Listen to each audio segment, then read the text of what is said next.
नमस्कार दोस्तों, मैं हूं लोकेंद्र मिश्रा और आप सबका स्वागत है हिंदी लिटरेचर ऑप्शनल के इस वीडियो में। इस वीडियो में हम जो बात करने वाले हैं वो बात करेंगे चंद्रगुप्त नाटक की। और चंद्रगुप्त नाटक जो है ये बिहार पीसीएस के सिलेबस में है, तो यूपीएससी या यूपी पीसीएस वाले जो भी स्टूडेंट हैं वो इस वीडियो को नहीं देखेंगे। उनके लिए ये वीडियो नहीं है, ये स्पेशली बिहार पीसीएस वालों के लिए है, क्योंकि बीपीएससी में चंद्रगुप्त नाटक है। अब ये नाटक जो है वो किसके द्वारा लिखा गया है, तो ये लिखा गया है जयशंकर प्रसाद के द्वारा। तो कुछ बेसिक बातें हम समझ लेते हैं। सबसे पहले जयशंकर प्रसाद के द्वारा लिखा गया है। जयशंकर प्रसाद का जो नाटक स्कंदगुप्त है वो हमारे यूपीपीसीएस और यूपीएससी के सिलेबस में है और ये बीपीएससी के सिलेबस में है। तो चलिए बात करते हैं इस नाटक के बारे में। सबसे पहले देखिए, हम बात कर लें थोड़ा सा जयशंकर प्रसाद के बारे में। तो जयशंकर प्रसाद जो भी नाटक लिखते हैं उनमें से अधिकांश नाटक आप कह सकते हैं कि ऐतिहासिक नाटक होते हैं, और उन ऐतिहासिक नाटकों में कुछ कुछ उनकी कल्पना शक्ति भी होती है और दोनों को मिलाकर वो लिखते हैं। तो एक बात तो आप ये समझ लीजिए। दूसरी बात है कि प्रसाद की नाट्य कला क्या है, इस पर हम अलग से वीडियो बनाएंगे, इस पर अलग से चर्चा की जाएगी। ये प्रश्न यूपीपीसीएस में भी पूछ चुका है और यूपीएससी में भी पूछ चुका है कि जयशंकर प्रसाद की नाट्य कला के बारे में बताइए, टिप्पणी कीजिए। तो वो हम बाद में बात करेंगे। बात करें अगर हम चंद्रगुप्त नाटक की, तो चंद्रगुप्त नाटक जो है ये मौर्य वंश से संबंधित नाटक है। जैसा कि आप स्कंदगुप्त से अगर आप इसको कोरिलेट करना चाहें तो स्कंदगुप्त नाटक जो है वो गुप्त वंश से संबंधित है। स्कंदगुप्त नाटक जो है वो गुप्त वंश से संबंधित है, जबकि हम बात करें अगर चंद्रगुप्त नाटक की तो ये मौर्य वंश से संबंधित है। और आप कह सकते हैं कि मौर्य वंश के जो फाउंडर थे, जो जिन्होंने स्थापना की मौर्य वंश की, चंद्रगुप्त मौर्य, तो उनके जीवन से संबंधित है, मतलब उनको आधार बनाकर ये नाटक लिखा गया है। तो अब मौर्य वंश से संबंधित है तो इसमें क्या मिलेगा, तो इसमें मिलेगा मौर्य वंश से संबंधित परिवेश के बारे में चर्चा की जाएगी। उस समय की सामाजिक राजनीतिक स्थितियों पर चर्चा होगी। मौर्यकालीन क्षत्रिय धर्म राजनीतिक दृष्टिकोण, इसके बारे में इसमें बात की जाएगी। उसके साथ ही साथ जो ग्रीक आक्रमण हुए थे, जो आप देख सकते हैं कि नंद वंश के अंतिम समय में सिकंदर का आक्रमण हुआ, फिर सेल्यूकस निकेटर का युद्ध हुआ चंद्रगुप्त मौर्य के साथ, फिर आम्भिक के साथ भी जो स्ट्रगल हुआ था तक्षशिला वाले क्षेत्र में। अगर आप इतिहास पढ़े हैं तो आपको पता होगा कि भारतीय इतिहास में जब हम बात करते हैं तो ये वाला जो हिस्सा है भारत का, पश्चिमोत्तर प्रांत, यहीं से अधिकांश आक्रमण प्राचीन काल में हुए हैं। और चाहे वो कोई भी आक्रमण हो, इस्लाम का आगमन भी इसी रास्ते हुआ, और उसके पहले जो भी आक्रमण हुए, किसी मुस्लिम आक्रांता ने किया हो या फिर ग्रीक या पार्थियन पहलव वगैरह का आक्रमण हो, ये सारे आक्रमण इसी तरफ से हुए हैं। बाद में धीरे धीरे जब पुर्तगाली वगैरह आने लगे तो वो उन्होंने समुद्र मार्ग की खोज की और फिर उधर से व्यापार वगैरह चलने लगा। उसके पहले यही मुख्य रास्ता हुआ करता था और यहाँ पर ये सबसे अनुकूल रास्ता भी होता था। किसी भी प्रकार के अगर आप अटैक कहिए भारत पे, तो उसके लिए सबसे अनुकूल रास्ता यही पश्चिमोत्तर भारत होता था। उस समय पाकिस्तान नहीं, सब एक ही हुआ करता था। तो अब हम बात करते हैं चंद्रगुप्त नाटक के बारे में। तो सबसे पहले देखिए, उद्देश्य की बात हम इसमें करेंगे, बाद में करेंगे। फिलहाल हम बात करते हैं चंद्रगुप्त नाटक के बारे में। तो हिंदी साहित्य के महान साहित्यकार जयशंकर प्रसाद ने भारतीय गौरवपूर्ण इतिहास की पूर्व पीठिका के आधार पर एक ऐसे नाटक की रचना की है जो ग्रीक संस्कृति, भारतीय संस्कृति की उदांतता का परिचय कराती है। अब देखिए, चंद्रगुप्त नाटक जो है ये, इस नाटक के बारे में समझिए, ये बालक चंद्रगुप्त की कथा नहीं है, ये युवा चंद्रगुप्त की कथा है। युवा चंद्रगुप्त मतलब जो चंद्रगुप्त सम्राट बन रहा है उसकी कथा आप कह सकते हैं कि है। इस नाटक में गुरु चाणक्य के बारे में भी बताया गया है। चाणक्य के बिना चंद्रगुप्त की कहानी अधूरी है। तो यहाँ पर गुरु शिष्य परंपरा भी हमें देखने को मिलेगी, और कथा में प्रेम भी देखने को मिलेगा और देश प्रेम भी देखने को मिलेगा। सबसे पहले इस वीडियो में जो हम बात करने वाले हैं, थोड़ा सा लंबा वीडियो हो सकता है ये, क्योंकि इस वीडियो में हम बात करेंगे बेसिकली चंद्रगुप्त की कथावस्तु के बारे में। यानी कि यह वीडियो देखने के बाद चंद्रगुप्त नाटक में क्या क्या बातें हैं ये आपको यहीं से क्लियर हो जाएंगी। हालांकि मैं ये रिकमेंड करूंगा कि आप चंद्रगुप्त नाटक भी जरूर एक बार कम से कम पढ़ें। तो चलिए शुरुआत करते हैं इस नाटक की। सबसे पहले बात करें तो ये नाटक कितने अंकों का है, तो चंद्रगुप्त नाटक जो है ये 4 अंकों का नाटक है। हर अंक में कुछ दृश्य होते हैं, जैसे कि पहले अंक में 11 दृश्य हैं, दूसरे अंक में 10 हैं, और तीसरे अंक में 9 और चौथे अंक में 14 हैं। इस प्रकार अगर टोटल कैलकुलेट करिए आप, 11 और 10 21, 21 और 9 30, 30 और 14 44। टोटल इस नाटक की अगर हम बात करें तो 4 अंक हैं और चारों अंकों को मिलाकर कुल इसमें 44 दृश्य हैं इस नाटक में। अब हम बात करते हैं एक एक करके एक एक दृश्य की और एक एक अंक की। तो पहले अंक में जैसा कि आपको मैंने बताया कि 11 दृश्य हैं, तो इसमें सबसे प्रथम अंक में जो पहला दृश्य है उसके बारे में हम चर्चा करते हैं। पहले दृश्य की जो शुरुआत होती है चंद्रगुप्त नाटक की, वो तक्षशिला के गुरुकुल से शुरुआत होती है और अपनी शिक्षा पूरी करने के बाद चाणक्य वहां पर अध्यापन का कार्य कर रहे हैं, यानी कि चाणक्य के अध्यापन का समय चल रहा है, वहां से इस नाटक की शुरुआत होती है। और इस दृश्य की शुरुआत में क्या होता है, चाणक्य और मालवगण मुख्य कुमार सिंहरण ये परस्पर आपस में बातें कर रहे होते हैं और इसी वार्तालाप के मध्य क्या होता है, सिंहरण तक्षशिला में चल रहे षड्यंत्र की ओर संकेत करता है, जो भविष्य में भारत के लिए बहुत खतरनाक हो सकता है, उसके बारे में वो बता रहा होता है। उस समय तक्षशिला का युवराज जो आंभिक है वो अपनी बहन अलका के साथ पहुंचता है। देखिए, अगर आपने बड़ा प्राचीन इतिहास पढ़ा होगा तो आपने पढ़ा होगा कि तक्षशिला का जो युवराज आंभिक है, यही आगे चल के वहां का राजा बनेगा और फिर सेल्यूकस निकेटर के सामने आत्मसमर्पण कर देगा। तो यदि आपने इतिहास पढ़ा है तो आपको पता होगा। उसकी एक बहन भी है अलका, जिसके बारे में यहाँ पे बात की गई है। अब हम बात करते हैं आगे की। तो ये जो वार्तालाप होता है, इसका अंश सुन के वो उत्तेजित हो जाता है, जो आंभिक है वो उत्तेजित हो जाता है। आंभिक और सिंहरण में विवाद उत्पन्न होता है, तलवारें निकल आती हैं और उसी समय चंद्रगुप्त वहां पे पहुंचता है और आंभिक को रोक देता है। आंभिक को सिंहरण पर आक्रमण करने से रोकता है। अलका जो है वो भी आंभिक को समझाती है, अलका आंभिक की बहन है। और फिर चाणक्य की आज्ञा होती है कि अलका और आंभिक वहां से चले जाते हैं, अलका ही लेकर जाती है। चाणक्य के बाद सिंहरण और चंद्रगुप्त को भी तक्षशिला छोड़ने का आदेश दिया जाता है। चाणक्य ने कहा कि अब तुम लोग भी यहाँ से चले जाओ। कौन कौन? तो सिंहरण और चंद्रगुप्त। इसके पहले जो आंभिक है उसको और उसकी बहन के साथ वापस भेज दिया गया है। बाद में अलका भी सिंहरण से तुरंत तक्षशिला छोड़कर चले जाने का आग्रह करती है। अब दूसरा दृश्य यहीं से शुरू होता है। दूसरे दृश्य में क्या होता है उसकी बात हम कर ले जरा, एक सेकेंड, ये बीच में आ गया। बात करते हैं दूसरे दृश्य की। दूसरे दृश्य में क्या होता है, मगध में मगध सम्राट नंद के विलास कानन से प्रारंभ होता है दूसरा दृश्य। विलास कानन बेसिकली एक आप कह सकते हैं ऐसा स्थान है जहां पर विलासिता होती है, जहां पर नृत्य वगैरह गायन वगैरह चलेगा। विलासी युवक युवतियों का दल वहां पे विहार कर रहा है, विहार का मतलब विश्राम कर रहा है आप कहिए। और वहीं पर राक्षस और सुवासिनी आते हैं, ये दो लोग हैं। सुवासिनी जो है वो गायन करती है और उसे सुनकर नंद जो है वो उसे अपनी अभिनयशाला की रानी बना देता है और राक्षस जो है उसको अमात्य का पद दे दिया जाता है। आपने अगर चंद्रगुप्त सीरियल देखा होगा तो अमात्य राक्षस का नाम आपने सुना होगा। तो सुवासिनी जो है वो राक्षस के साथ साथ रहती थी। अब राक्षस को अमात्य का पद मिल गया और सुवासिनी को वहां पे अभिनयशाला की रानी बना दिया गया। यहाँ पर वो चाहती नहीं है बनना, वो चाहती है कि केवल और केवल वो राक्षस के साथ ही रहे, उसकी ही अनुचरी बनी रहे। नंद के विलास का साधन बनने से वो कतराती है, वो नहीं चाहती है। यहाँ पर दूसरा दृश्य खत्म होता है और तीसरे दृश्य की शुरुआत होती है। तीसरे दृश्य में क्या होता है, चाणक्य पाटलिपुत्र नगर में अपने पिता की झोपड़ी खोजते हुए आते हैं, मगर वहां पे नागरिकों से उनको पता चलता है कि उनके पिता जो है, एक सेकेंड, ये क्या हो रहा है, उनके पिता को निष्कासित कर दिया गया है नगर में, ये बताया जाता है। फिर क्या होता है, वही बताता है कि नंद ने शक्टार को परिवार सहित कारागार में डाल दिया था और भूख प्यास से तड़पकर शक्टार की वहीं पे मृत्यु हो जाती है। चाणक्य को यह सुनकर बहुत दुख होता है और यहाँ पर तीसरा दृश्य समाप्त हो जाता है। चौथे दृश्य की शुरुआत होती है और चौथे दृश्य में राक्षस और सुवासिनी आपस में बात कर रहे होते हैं। राक्षस राजकोप के भय से सुवासिनी को अपनाने में संकोच करता है। सुवासिनी राक्षस के साथ रहना चाहती है, जबकि सुवासिनी को नंद ने अभिनयशाला की रानी बना दिया है। अब यहाँ पर निर्णय लेना है राक्षस को, अमात्य राक्षस को, कि वो सुवासिनी को अपनाता है कि नहीं अपनाता है। यहाँ पर वो मना कर देता है। कारण ये है कि उसको राजा से डर लगता है, राज भय आप कहिए, राजकोप से वो डरता है। इसी दृश्य में क्या होता है, चंद्रगुप्त मगध की राजकुमारी कल्याणी की एक चीते से रक्षा करके उसे अपना कृतज्ञ और अनुरक्त बना लेता है। फिर शुरू होता है पांचवा दृश्य और पांचवें दृश्य में नंद की राजसभा में चाणक्य नंद से पंचनद नरेश पर्वतेश्वर की सहायता करने का आग्रह करता है। चंद्रगुप्त भी वहां पर चाणक्य का समर्थन करता है, लेकिन नंद सहायता करने से इनकार कर देता है। क्यों इनकार करता है? क्योंकि पर्वतेश्वर ने कल्याणी के साथ विवाह करने से मना करके नंद का अपमान किया था। समझ में आ गया आपको बात? पर्वतेश्वर जो है वो कल्याणी के साथ नंद का विवाह करना नहीं चाहता था। अब चाणक्य यहाँ पे क्रोधित हो जाते हैं और नंद उसकी शिखा पकड़कर घसीटवाता है, फिर बंदी बना लेता है। चाणक्य नंद वंश का नाश करने की प्रतिज्ञा करता है और यहीं पर पांचवा दृश्य समाप्त हो जाता है। आपने पहले भी ये सीरियल वगैरह में भी देखा होगा।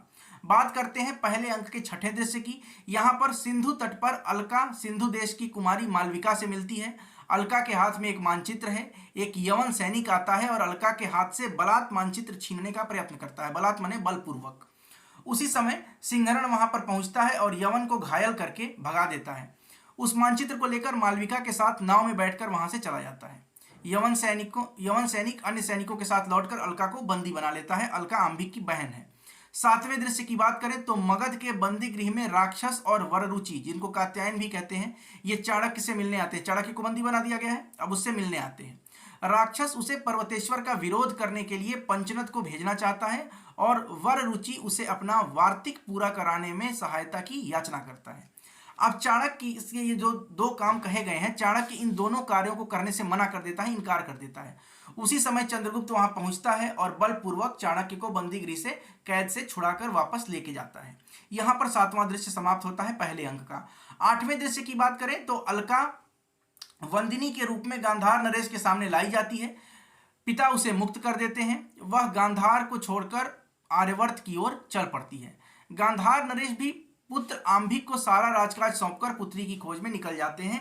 अब आपने समझा होगा कि आंभिक फिर राजा बन जाता है। अभी तक वो युवराज था, अब आंभिक राजा बन गया।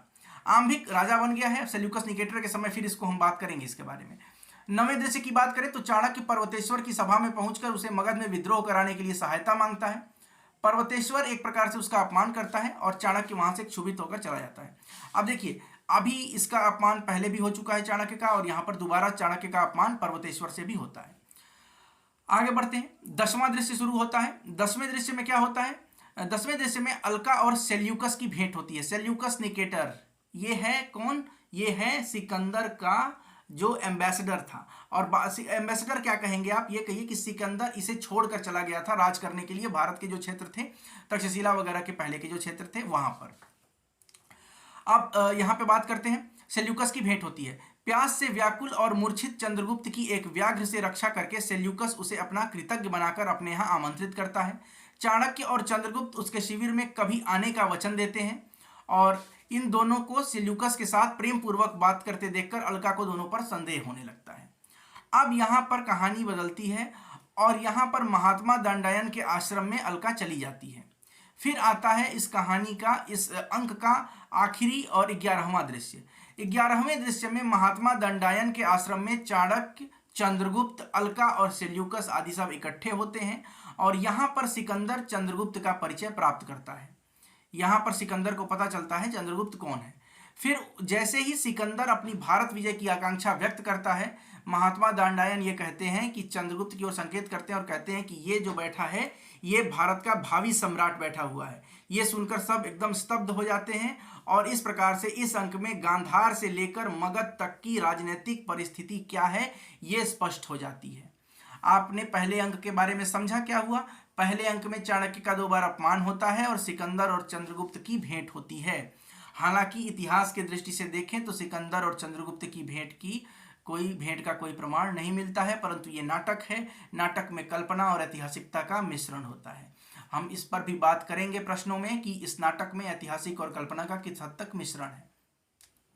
बात करते हैं अब दूसरे दृश्य की। यहां से शुरू होता है नाटक का दूसरा दृश्य। नाटक में कुल 4 दृश्य हैं, आपको बताया गया ना। दूसरे दृश्य की बात करते हैं। दूसरे अंक की बात करते हैं। दूसरे अंक में 10 दृश्य हैं। पहले दृश्य की बात करें तो सेल्यूकस की पुत्री है कार्नेलिया, वो भारत की शोभा का वर्णन कर रही है और सिकंदर का एक क्षत्रप है फिलिप्स, जो कि उसके पास आकर प्रणय निवेदन करता है। किसके पास? कार्नेलिया के पास। कार्नेलिया से विवाह करना चाहता है फिलिप। कार्नेलिया वहां से उसको भगा देती है, वो जबरदस्ती उसको पकड़ना चाहता है। तभी चंद्रगुप्त वहां पहुंचता है और कार्नेलिया को बचा लेता है। इस तरह से कार्नेलिया और चंद्रगुप्त के मध्य क्या होता है? अट्रैक्शन होता है और यहाँ पर चंद्रगुप्त के प्रति कार्नेलिया आकृष्ट हो जाती है, आकर्षित हो जाती है। यहाँ पर पहला दृश्य समाप्त होता है। यहाँ पे एकदम देखिए मेन टाइम पे हीरो आ गया है। दूसरे दृश्य की बात करें तो दूसरे दृश्य में सिकंदर चंद्रगुप्त से कहता है कि वह मगध के विरुद्ध उसकी सहायता करे, लेकिन चंद्रगुप्त ऐसा करने से मना कर देता है। इसके बाद सिकंदर आदेश देता है कि चंद्रगुप्त को बंदी बना लिया जाए। आंबिक है, फिलिप्स है और उसके बाद से एनिसाक्रिटीज है। चंद्रगुप्त को बंदी बनाने का प्रयास करते हैं, लेकिन चंद्रगुप्त तलवार खींचकर तीनों को घायल करता है और वहां से चला जाता है। इस प्रकार दूसरा दृश्य समाप्त होता है। तीसरे दृश्य में झेलम नदी का तट दिखाया गया है और यहाँ पर जंगल में चाणक्य, चंद्रगुप्त और अलका भविष्य में क्या किया जाए इसके बारे में विचार करते हैं। गांधार नरेश जो है वो अपनी पुत्री अलका को खोजते हुए आते हैं। गांधार नरेश कौन? आंभिक के पिता। ये खोजते हुए आते हैं और कल्याणी पुरुष वेश में पुरु की सहायतार्थ मगध की एक सैनिक टुकड़ी के साथ वहीं उपस्थित है। वह भावी युद्ध में संकट के समय पर्वतेश्वर की सहायता करके उसे नीचा दिखाने के उद्देश्य से आई है। फिर क्या होता है, सिंहरण, अलका और चंद्रगुप्त बाजीगरों के वेश धारण करके वहां पे पहुंचते हैं। वहां पर क्या होता है कि आंभिक के अनुचर होने के संदेह में उन्हें गिरफ्तार कर लिया जाता है। तीसरा दृश्य उनकी गिरफ्तारी से समाप्त होता है और चौथे दृश्य में सिकंदर और पर्वतेश्वर के बीच में युद्ध होता है और उसका दृश्य है चौथा दृश्य। चौथा दृश्य यहां पे देखिए, मैं बना देता हूं, ये रहा सिकंदर और पर्वतेश्वर के युद्ध का दृश्य। पर्वतेश्वर सेल्यूकस को घायल करके बड़ी वीरता के साथ लड़ता है और उसकी वीरता पर मुग्ध होकर सिकंदर उसके सम्मुख मित्रता का प्रस्ताव रखता है। पर्वतेश्वर और सिकंदर में यहाँ पर मित्रता हो जाती है, उसकी वीरता को देखकर वो मुग्ध हो जाता है। चंद्रगुप्त इसका विरोध करता है, लेकिन पर्वतेश्वर इस बात को नहीं मानता है और फिर क्या होता है, कल्याणी क्षुब्ध होकर अपना शिरस्त्राण फेंक देती है। जब पर्वतेश्वर को यह ज्ञात होता है कि वह मगध की राजकुमारी है तो वह स्तब्ध सा खड़ा रह जाता है और यहीं पर पांचवा दृश्य शुरू होता है। चंद्रगुप्त और मालविका दोनों मिलते हैं आपस में। यहाँ पर चाणक्य उन दोनों का स्नेहालाप देखकर उनको, चंद्रगुप्त को सावधान करता है कि प्रेम में न फंसो, ये प्रेम में फंसने का अवसर नहीं है। और पांचवा दृश्य उनके प्रेमालाप और चाणक्य के प्रेमालाप से बचने और समझाने में ही खत्म हो जाता है। शुरू होता है छठा दृश्य और छठे दृश्य में सिंहरण और अलका बंदी गृह में दिखाई देते हैं। यहाँ पर पर्वतेश्वर ने उन दोनों को बंदी बना के रखा हुआ होता है और यहाँ से हम बात करते हैं पर्वतेश्वर ने क्यों बंदी किया है, क्योंकि वो अलका को अपनी रानी बनाए रखना चाहता है। अलका का एक शर्त है, अगर वो शर्त मान लेता है तो वो रानी बनना स्वीकार कर लेती है। शर्त यह है कि सिकंदर द्वारा मालव गणराज्य पर किए जाने वाले आक्रमण में पर्वतेश्वर सिकंदर की सहायता नहीं करेगा तथा देश रक्षा के लिए सिंहरण को मुक्त कर देगा। अब पर्वतेश्वर प्रेम में है, उसकी दोनों शर्तों को पर्वतेश्वर स्वीकार कर लेता है और यहीं पर छठा दृश्य समाप्त हो जाता है। सातवें दृश्य की शुरुआत होती है। मालव गणराज्य की युद्ध परिषद विचार विमर्श कर रही होती है और कुछ आरंभिक विरोध होते हैं और विरोध के बाद चाणक्य और सिंहरण द्वारा आग्रह किया जाता है चंद्रगुप्त को और सिकंदर के विरुद्ध लड़ने वाली मालव सेना का प्रधान सेनापति चंद्रगुप्त को बना दिया जाता है। चाणक्य का ही सलाह था और उसके बाद से चंद्रगुप्त को सिकंदर के विरुद्ध लड़ने वाली मालव सेना का प्रधान सेनापति बनाए थे। देखिए, मालव प्रदेश का भी उल्लेख है और उसके साथ साथ मगध प्रदेश का भी उल्लेख है। इससे क्या होता है कि प्लॉट जो है इस नाटक का वो बड़ा विस्तृत हो जाता है और प्लॉट विस्तृत होने में भी एक तरह से आप कहिए तो रंगमंच में जब इसको मंचन करते हैं तो विस्तृत प्लॉट होने की वजह से दिक्कतें आती हैं। खैर, बात करते हैं आगे। आठवां दृश्य शुरू होता है। पर्वतेश्वर चिंतित हैं। सिकंदर ने 10,000 सैनिकों सहित रावी तट पर पर्वतेश्वर को मिलने के लिए बुलाया है। पर्वतेश्वर ने अलका को वचन दे दिया है। वचन क्या दिया है? शादी करने के लिए वचन दिया था कि सिकंदर की सहायता नहीं करेगा। आप ध्यान से समझिएगा, सिकंदर से सहायता नहीं करने का वचन वो दे चुका है। इसी बहाने वो तभी अलका को रानी बना पाता है। अब यहाँ पर 1,000 सैनिकों सहित वहां जाने का वो निश्चय करता है। किसकी उपेक्षा कर रहा है? यहाँ पे वहां जाकर वो उपेक्षा कर रहा है अपनी अलका का, अलका से जो वादा किया था उसकी उपेक्षा। तो अलका उसके राजमहल से अब भाग जाती है। भाई, इसी कॉन्ट्रैक्ट पे तो शादी हुई थी। नवां दृश्य शुरू होता है। मालविका चंद्रगुप्त और सिंहरण से मिलती है। यह तय किया जाता है कि शत्रु को उसी की नीति से पराजित किया जाएगा। और 10वां दृश्य शुरू होता है। राक्षस और कल्याणी मगध लौट जाने के लिए चाहते हैं। चाणक्य कूटनीति का प्रयोग करता है और अमात्य राक्षस को रोक देता है, मतलब मगध जाने से रोकता है। राक्षस के पास यह सूचना पहुंचवा देता है कि मगध में नंद राक्षस और सुवासिनी के प्रेम संबंध के कारण बहुत नाराज है। अब आप समझिएगा, सुवासिनी इससे प्रेम करती है। अब ये बात, इसको ब्लैकमेल किया जाता है अमात्य राक्षस को कि अगर तुम जाओगे तो वहां पर पहले ही सूचना पहुंच गई है और सूचना वहां पे पहुंच गई है कि तुम्हारा और सुवासिनी का प्रेम संबंध है और राजा इसकी वजह से बहुत नाराज है। तो इस तरह से झूठ झूठ बोल के उसको मना लेता है, वो रुक जाता है। इसलिए इस समय उसका मगध लौटना संकटपूर्ण है। मालव दुर्ग पर यवन सेना का आक्रमण होता है। सिंहरण सिकंदर को युद्ध में घायल करके छोड़ देता है। दूसरी ओर चंद्रगुप्त सेल्यूकस को छोड़ देता है। यवन सेना यहाँ पे पराजित हो जाती है इस नाटक में और सिकंदर मालव के साथ संधि कर लेता है। मालव का सेनापति कौन था? सेनापति है चंद्रगुप्त मौर्य। तीसरे अंक की शुरुआत होती है। तीसरे अंक में 9 दृश्य हैं। पहले दृश्य की बात करते हैं। पहले दृश्य में चाणक्य के चर राक्षस यह सूचना देते हैं कि नंद ने सुवासिनी को कैद कर रखा है। चलिए जरा बात कर लेते हैं, चर का मतलब क्या हुआ। चर का मतलब क्या होता है? एक होता है अचर और एक होता है चर। चर माने जो बदलता रहे। अब यहाँ पे देखिए, चाणक्य के चर राक्षस को यह सूचना देते हैं, ये गुप्तचर हैं, ये सूचना देते हैं। देखिए, गुप्तचर का मतलब हम बता, देखिए मौर्य वंश जब आप पढ़ेंगे ना तो मौर्य वंश में 2 तरह के गुप्तचर हुआ करते थे। अलग अलग उसके बारे में हम बात कर लेते हैं। हालांकि ये जीएस का सब्जेक्ट है, लेकिन फिर भी बात कर लेते हैं। एक हुआ करते थे संचारी गुप्तचर। संचारी गुप्तचर का मतलब होता था वो गुप्तचर एक जगह से दूसरे जगह घूमते थे और फिर वो ज्ञान मतलब पता करते थे कि क्या क्या गुप्त बातें हैं और पता करके राजा को बताते थे। तो एक होता था संचारी गुप्तचर, और एक गुप्तचर और होते थे जिनको हम संस्था कहते थे। संस्था का मतलब होता है कि एक जगह रहकर और वहाँ का जो भी डेटा है वो उसकी कलेक्ट करते थे, वहाँ से जो गुप्त सूचनाएं होती हैं वो प्राप्त करते थे। तो ये दो तरह के हुआ करते थे उस समय। तो चलिए खैर ये तो विषयांतर हो गया। बात करते हैं पहला दृश्य में चाणक्य के चार राक्षस को यह सूचना देते हैं कि नंद ने सुवासिनी को कैद कर लिया है और उसे भी बंदी बनाया जाने वाला है। मगध के सैनिक बने लोग राक्षस को भी बंदी बना लेते हैं, लेकिन चाणक्य द्वारा नियुक्त राक्षस के अंगरक्षक राक्षस को उससे छुड़ा लेते हैं। यहीं पर सिंहरण और अलका का विवाह का आयोजन होता है, जिसमें राक्षस को भी बुलाया जाता है। सिकंदर भी उसमें आने वाला है और पहला दृश्य यहीं समाप्त हो जाता है। दूसरे दृश्य में पर्वतेश्वर आत्महत्या करना चाहता है, यह दिखाया गया है, लेकिन चाणक्य उसको आत्महत्या करने से रोकता है। चंद्रगुप्त और कार्नेलिया आपस में बात कर रहे हैं, उसी समय वहां पे फिलिप्स आ जाता है। कार्नेलिया को लेकर चंद्रगुप्त और फिलिप्स में वाद विवाद होगा। क्यों होगा? क्योंकि फिलिप्स चाह रहा था कार्नेलिया से विवाह करना और कार्नेलिया से जबरदस्ती कर रहा था। उस समय चंद्रगुप्त ने रोका था। दूसरा अंक आप याद करिए नाटक का। तो यहां पर यह बात हो गई, फिलिप्स और चंद्रगुप्त में द्वंद्व युद्ध होने की बात होती है। फिर द्वंद्व युद्ध, चंद्रगुप्त कहता है कि वह जब चाहे तब द्वंद्व युद्ध करने के लिए तैयार है। चाणक्य सुवासिनी को कारागार से मुक्त कराने का लालच देकर राक्षस से उसकी मुद्रा ले लेता है।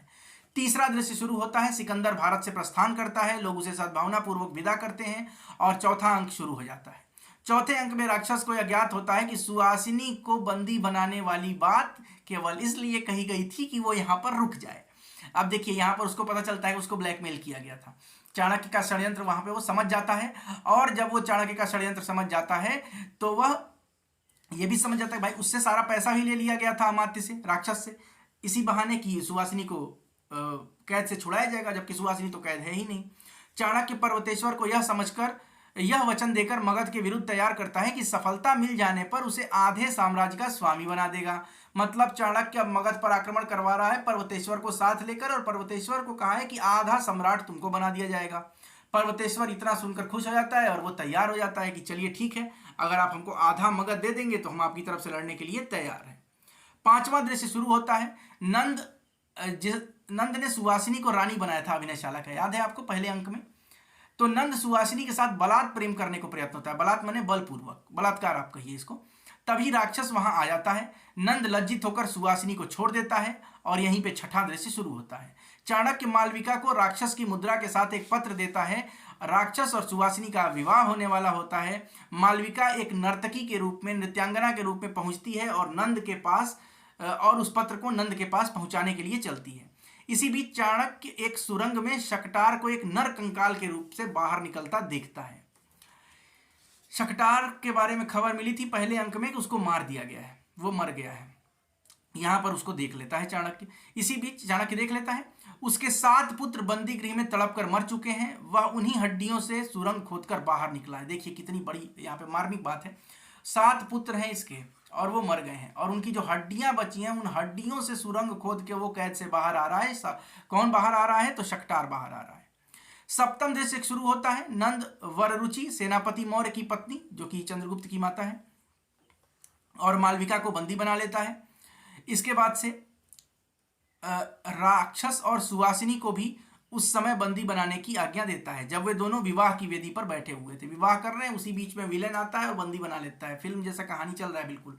8वें दृश्य की शुरुआत होती है। सूचना मिलती है कि चंद्रगुप्त ने द्वंद्व युद्ध में फिलिप्स को मार डाला है, उसका वध कर दिया है। चाणक्य अपने आदमियों की सहायता से बंदी गृह से बंद सेनापति मौर्य और उसकी पत्नी शकटार, वररुचि आदि सभी को बाहर निकाल लाता है। इसके बाद से चाणक्य पर्वतेश्वर को समझाता है कि जिस समय चंद्रगुप्त चाणक्य पर्वतेश्वर को समझाता है कि जिस समय चंद्रगुप्त नगर के भीतर विद्रोह आरंभ करे वह नगर के द्वार पर बाहर से आक्रमण कर दे। 8वां दृश्य समाप्त। 9वां दृश्य शुरू होता है। राक्षस और सुवासिनी बंदी बना लिए गए हैं, नंद की सभा में प्रस्तुत किए जाते हैं। राक्षस चाणक्य के द्वारा उसके नाम से भेजे गए जाली पत्र को सुनकर स्तब्ध हो जाता है। जाली पत्र चाणक्य ने भेजा था, अभी आपने देखा था, भेज रहा था वो, परंतु स्वयं को निर्दोष प्रमाणित नहीं कर पाता है और नंद दोनों को दंड सुना ही रहा होता है कि चंद्रगुप्त सैनिकों सहित सभा में पहुंचकर नंद को बंदी बना लेता है और वहां के सारे लोग चंद्रगुप्त को सम्राट घोषित कर देते हैं। इस तरह से नंद वंश का आखिरी सम्राट जो है नंद, उसको बंदी बना लिया गया है और वहां पर सम्राट बन जाता है कौन? चंद्रगुप्त।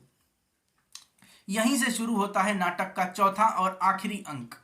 आखिरी अंक सबसे बड़ा अंक है, इसमें कुल 14 दृश्य हैं। पहले दृश्य की बात करें तो शराब के नशे में पर्वतेश्वर कल्याणी को जबरदस्ती रानी बनाने का प्रयत्न करता है। बड़ा गजब आदमी है पर्वतेश्वर, सबको रानी बना रहा है। उसी समय कल्याणी छुरी मारकर उसका वध कर देती है। अब यहाँ पर पर्वतेश्वर साहब का खेल समाप्त हो जाता है, उनका वध कर देता है। कौन करती है? कल्याणी। बाद में कल्याणी स्वयं भी आत्महत्या कर लेती है। इससे चाणक्य के कथनानुसार चंद्रगुप्त के मार्ग की 2 बाधाएं दूर हो जाती हैं। अब आते हैं दूसरे अंक में। यह सूचना मिलती है कि राक्षस चंद्रगुप्त से प्रतिशोध लेने का प्रयत्न कर रहा है, क्योंकि उसने गलत पत्र लिखा था ना, जाली फर्जी पत्र आया था अभी, उसकी वजह से, और उसको फंसा दिया गया था। किसको? राक्षस को।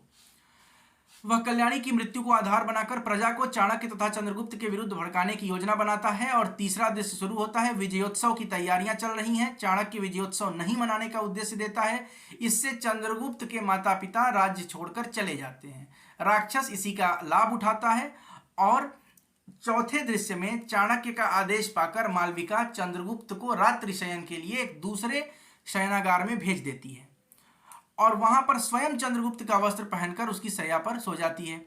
चाणक्य को यह सूचना मिल चुकी थी कि आज षड्यंत्रकारी जो है वो रात में चंद्रगुप्त का वध करेंगे, इसीलिए सारा खेल चल रहा है। रात में चंद्रगुप्त के धोखे में मालविका की हत्या हो जाती है और यह देखकर बाद में चंद्रगुप्त को पता चलता है कि ऐसी बात हो गई है। तो पहले तो वह विजयोत्सव न मनाने के प्रश्न को लेकर चाणक्य से नाराज था। अब वो इस बात से नाराज है कि चाणक्य चंद्रगुप्त से इस बात पर रुष्ट हो जाने का अभिनय करके पश्चिमोत्तर प्रदेश चला जाता है। पश्चिमोत्तर मतलब कौन सा? वही वाला तक्षशिला वगैरह का क्षेत्र आप जो देख रहे हैं ना, गांधार वगैरह का क्षेत्र, उसको पश्चिमोत्तर कहते हैं। छठे दृश्य की शुरुआत होती है चाणक्य को वर रुचि, जिसको कात्यायन के नाम से भी जाना जाता है, के साथ सिंधु तट पर एक पर्ण कुटीर में बातें करते हुए पाते हैं। आंभिक सहायता मांगने चाणक्य के पास आता है क्योंकि उसको सूचना मिली है कि यवन शीघ्र पुनः आक्रमण करने वाले हैं। आंभिक और सिंहरण यहाँ पर देश की सेवा करने का और देश की रक्षा करने के लिए शपथ लेते हैं। सातवां दृश्य शुरू होता है। राक्षस कार्नेलिया के शिक्षक के रूप में उसे पढ़ाता हुआ दिखाई देता है, लेकिन कार्नेलिया उससे पढ़ना नहीं चाहती है। अब यह क्यों हो रहा है? क्योंकि चंद्रगुप्त से प्रतिशोध लेने के लिए राक्षस कार्नेलिया के पिता यवन आक्रमणकारी सेल्यूकस के यहाँ रहने लगा था। सेल्यूकस कार्नेलिया को बताता है कि चाणक्य चंद्रगुप्त से नाराज होकर मगध छोड़कर चला गया है। अब यहां पर पता चलता है इसको, तो अब भारत पर आराम से सफलतापूर्वक क्या किया जा सकता है? अधिकार किया जा सकता है, क्योंकि चंद्रगुप्त ही नहीं है जो कि सम्राट था मगध का, वो चला गया है, तो चाणक्य अकेले क्या करेंगे? यहां पर यह विचार बन रहा है। तब तक आठवां दृश्य शुरू होता है और यह पता चलता है कि चाणक्य चंद्रगुप्त के मार्ग को पूरी तरह से निष्कंटक बनाकर राजकार्य राक्षस को सौंपकर स्वयं तप करना चाहता है। जब चाणक्य सुवासिनी को अपना यह निर्णय सुनाता है तो वो बहुत आश्चर्यचकित हो जाती है और इसके बाद से नवां दृश्य शुरू होता है, जहां पर चंद्रगुप्त भावी युद्ध के लिए तैयार दिखता है और चाणक्य और सिंहरण की अनुपस्थिति में स्वयं प्रधान सेनापति का दायित्व निभाने की घोषणा करता है। यह घोषणा यह सिद्ध करता है कि उसके बिना भी काम चला सकता है। ठीक है, वह उसके बिना भी काम चला सकता है। यहां पर चाणक्य और सिंहरण की अनुपस्थिति में वो ये बात कह रहा है। सुहासिनी बंदिनी के रूप में यूनानी शिविर में पहुंचती है और कार्नेलिया उसकी बातों पर मुग्ध होकर उसे अपनी सहेली बना लेती है। सेल्यूकस और कार्नेलिया में परस्पर आक्रमण के बारे में बातचीत होती रहती है। इस बीच 10वां दृश्य शुरू होता है और 10वें दृश्य में चाणक्य सिंहरण को अपनी रणनीति बताता है और इसी दृश्य में सेल्यूकस, निकेटर और चंद्रगुप्त मौर्य की भेंट होती है। युद्ध शुरू होता है। सेल्यूकस के साथ युद्ध करते हुए तक्षशिला के राजा आंभिक की मृत्यु हो जाती है और सेल्यूकस घायल हो जाता है। इसी समय सिंहरण चंद्रगुप्त की सहायता करता है। 10वें दृश्य में शुरू होता है 11वां दृश्य। यूनानी शिविर के एक भाग में राक्षस और सुवासिनी की फिर से भेंट होती है। राक्षस सुवासिनी को अपने साथ ले जाता है और अंत में सेल्यूकस निकेटर की पराजय होती है, जो कि इतिहास में भी वर्णन किया गया है। झेलम का युद्ध जब आप पढ़ेंगे तो आप उसमें देखेंगे, जिसको हाइडेस्पीज का युद्ध के नाम से भी जाना जाता है। फिर बात करते हैं 12वें दृश्य की। 12वें दृश्य में चाणक्य सेल्यूकस के पास यह सूचना पहुंचवाता है कि सेल्यूकस की अनुपस्थिति में उसके प्रतिद्वंदी, जिनका नाम ऑन्टिगोनस है, ने उसके राज्य पर आक्रमण कर दिया है। यह सुनकर विवश होकर सेल्यूकस चंद्रगुप्त मौर्य के साथ संधि करने को तैयार हो जाता है और इसी संधि के तहत एक और भी शर्त होती है कि कार्नेलिया का विवाह चंद्रगुप्त मौर्य के साथ कर दिया जाएगा। अब देखिए, जिससे युद्ध हो रहा था चंद्रगुप्त मौर्य, उसकी बहन को अपने कार्नेलिया को चंद्रगुप्त से कार्नेलिया का विवाह कर दिया जाता है। इस संबंध में सेल्यूकस से पूछा जाता है, तो सेल्यूकस द्वारा पूछे जाने पर कार्नेलिया अपनी मौन स्वीकृति दे देती है। सेल्यूकस भी स्वीकार कर लेता है और यहीं से शुरू होता है नाटक का 13वां दृश्य। नाटक के 13वें दृश्य की हम बात कर लेते हैं। ये रहा 13वां दृश्य।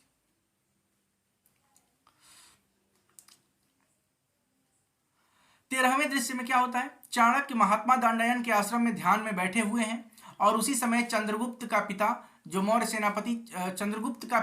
मौर्य सेनापति चाणक्य की हत्या करने के लिए तलवार उठाता है, किंतु चंद्रगुप्त ठीक समय पर पहुंचकर पिता को रोक देता है और चाणक्य मौर्य को क्षमा कर देता है और राक्षस को अमात्य का पद सौंप देता है। वही अमात्य राक्षस जो सुवासिनी से प्रेम करता था, वह राक्षस से सुवासिनी को सुखी रहने का आग्रह करता है और फिर सब लोग सेल्यूकस की अभ्यर्थना करने की तैयारी करते हैं। 14वां दृश्य शुरू होता है।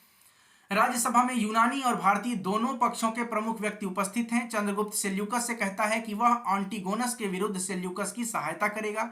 सेल्यूकस चाणक्य के दर्शन करने की इच्छा व्यक्त करता है, परंतु चाणक्य अकस्मात राज्यसभा में आ जाता है और सेल्यूकस से आग्रह करता है कि कार्नेलिया का चंद्रगुप्त से विवाह कर दो। सेल्यूकस इस आग्रह को स्वीकार कर लेता है और चंद्रगुप्त और कार्नेलिया के हाथ एक दूसरे में ऐसे मिला देता है और नाटक की समाप्ति यहीं पर हो जाती है। फूलों की वर्षा होती है, जयध्वनि होती है।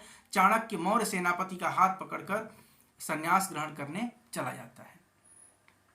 कुल मिलाकर चंद्रगुप्त नाटक की शुरुआत कहाँ से हुई, अंत कहाँ से हुआ, बीच में क्या घटनाएं हुई, सबकी बात हमने कर ली। चंद्रगुप्त मतलब नंद को मारकर चंद्रगुप्त का सम्राट बनना, चंद्रगुप्त का चाणक्य से दुखी होकर या फिर ये कहिए कि गुस्सा होकर पश्चिमोत्तर प्रांत में चले जाना, उसके बाद से पर्वतेश्वर वाली घटना जो हो रही है वो, और अंत में फिर सेल्यूकस निकेटर और इसके बीच में एक संधि हो जाना जिसे हम इतिहास में झेलम की हाइडेस्पीच की संधि के नाम से जानते हैं। वो संधि हो जाती है और उस संधि के बाद से कार्नेलिया और चंद्रगुप्त का विवाह हो जाता है। यहाँ पर ये नाटक समाप्त होता है। आशा करता हूँ कि ये जो वीडियो था लगभग आधे घंटे का, इस आधे घंटे में चंद्रगुप्त मौर्य के कथा सार या कथा वस्तु के बारे में आप समझ गए होंगे कि इस नाटक में वास्तव में हुआ क्या है। अगर आपको एक बार में समझ में नहीं आया है तो आप क्या करिएगा कि दोबारा देखिएगा और डबल स्पीड करके देखिएगा। डबल, थोड़ा मेरा स्पीड तो ऐसे ही तेज है, डबल नहीं देख पाएंगे, बहुत फास्ट चला जाएगा। 1.5 गुना स्पीड पे देख लीजिएगा और पूरी बात आपको चंद्रगुप्त नाटक की पूरी बात इसमें समझ में आपको आ जाएगी। लेकिन ये केवल और केवल कथा वस्तु है। चंद्रगुप्त नाटक पर कम से कम 3 या 4 वीडियो आएंगे जिसमें कि बीपीएससी का पूरा सिलेबस कवर होगा। अब एक और जरूरी बात, आप इतनी मेहनत के बाद से, इतने पसीना के बाद से अगर आप चैनल को सब्सक्राइब नहीं करते हैं तो प्लीज़ एक बार चैनल को सब्सक्राइब कर दीजिए, ज़्यादा से ज़्यादा लोगों तक शेयर करिए। और अगर आप 67th बीपीएससी के आंसर राइटिंग प्रोग्राम में जुड़ना चाहते हैं तो 9169041691 9169414691 पर आप कॉल मत करिएगा, प्लीज़ व्हाट्सएप करिएगा और व्हाट्सएप करके जानकारी प्राप्त कर लीजिएगा। 65 डेज 65 दिन का answer writing programme +2 full length test ये हमारा चल रहा है अभी, तो आप इसको चाहें तो ज्वाइन कर सकते हैं बीपीएससी के लिए। इसके अलावा यूपीपीसीएस यूपीएससी के लिए answer writing programme monthly programme चलता है, आप उससे भी जुड़ना चाहें तो इसी नंबर पे व्हाट्सएप करके जानकारी ले सकते हैं। बहुत बहुत धन्यवाद आपका ये वीडियो देखने के लिए। अगर वीडियो आपको अच्छा लगता है तो लाइक करें, कमेंट करें, शेयर करें। चैनल को सब्सक्राइब नहीं किया है तो सब्सक्राइब करिए और डिस्क्रिप्शन में टेलीग्राम चैनल का लिंक है, उससे जरूर जुड़िए। बहुत बहुत धन्यवाद। मिलते हैं दोस्तों नेक्स्ट वीडियो में।